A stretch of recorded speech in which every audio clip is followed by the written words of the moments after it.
25 ans après le mythique Jurassic Park de Steven Spielberg, 3 ans après le retour des dinos dans Jurassic World, c'est au cinéaste catalan Juan Antonio Bayona que revient la mission périlleuse de faire du neuf avec du préhistorique.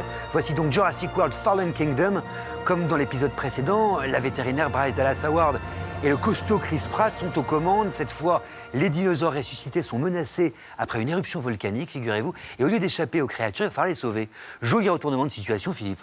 Oui, ben c'est ça qui est intéressant, c'est qu'on prend l'inverse des films de monstres, c'est qu'au lieu de tuer le monstre, il va falloir le sauver. Alors ça surfe très habilement sur un thème très actuel qui est la défense de la vie animale. Et avec là, le problème qui est posé à l'intérieur même du film, c'est est-ce que ce sont vraiment des animaux puisqu'ils ont été créés artificiellement. Et nous, en plus, on sait que carrément, ce sont des effets spéciaux, soit des animatroniques, donc des marionnettes, soit des effets numériques. Hein. Mais pour autant, le plan le plus émouvant du film, le plan qui a fait pleurer dans la salle où j'étais, hein, la salle était pleine. Je sais que vous allez dire celui qui m'a fait pleurer moi aussi, le brontosaure. Eh ben oui. Qui reste seul sur l'île. Le brontosaure laissé sur l'île, c'est déchirant, avec un travail sur le son, parce qu'il y a un cinéaste aux commandes. Et ce cinéaste... Alors justement, montrez-nous la patte de Bayona. Justement. Alors, j'ai pas eu les images que je voulais, donc c'est pas tout à fait ça, mais dans la deuxième partie, il y a un côté conte gothique assez formidable. Là, c'est plutôt, on s'amuse avec l'idée qu'on a fait une transfusion de T-Rex.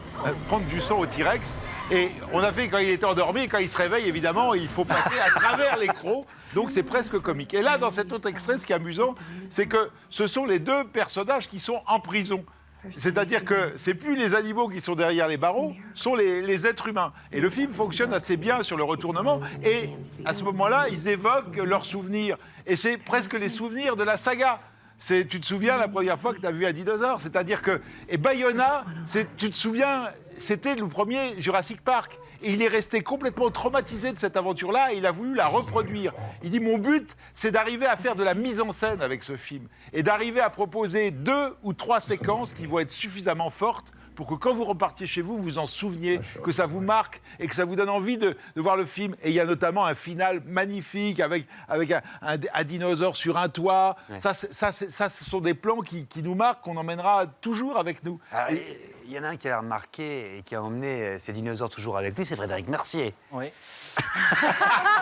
Cache-toi. Non, mais faudrait que, si je redevenais un enfant, il faudrait que Philippe m'emmène par la main voir des films de dinosaures, parce que ça a été très pénible comme séance. Alors, je ne suis pas un grand fan de Jurassic Park, je ne suis pas un grand fan de dinosaures, donc je suis peut-être pas le public pour ça. Pourquoi tu viens? Enfin, je veux dire, le problème, il y a quand même un problème, c'est le menu, quoi. C'est le travail.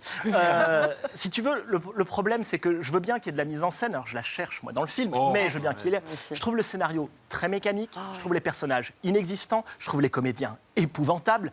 Alors évidemment, ce que tu disais est intéressant sur la cause animale, sur le retournement des antagonismes entre les humains et les dinosaures qu'il faut sauver.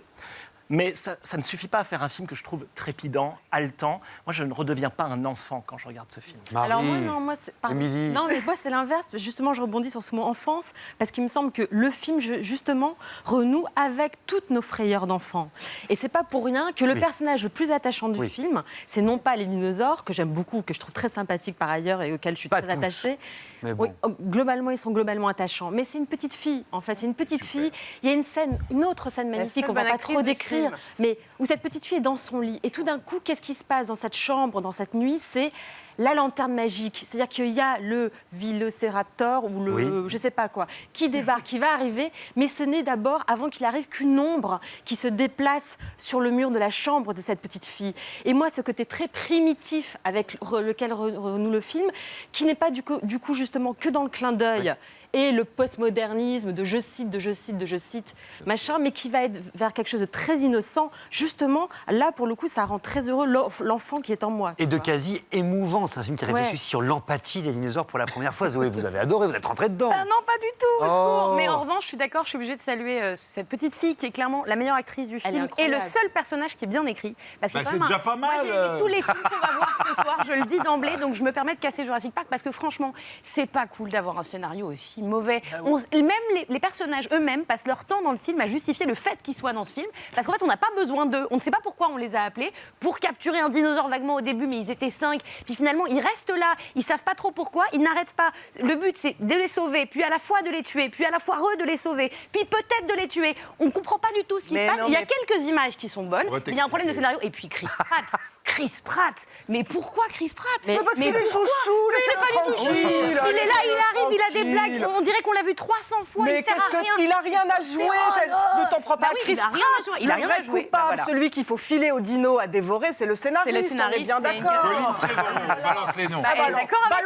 Colline Trevorrow. Balance ton scénariste. Mais en fait, vous êtes tous assez d'accord. C'est-à-dire qu'il y a quand même. On y va. Pourquoi on y va? Pour des images de dinosaures et on en a. Franchement, on se régale. Alors, après, je ris parce que moi, j'avais oublié que j'avais vu le précédent. C'est Philippe qui me l'a rappelé à la séance.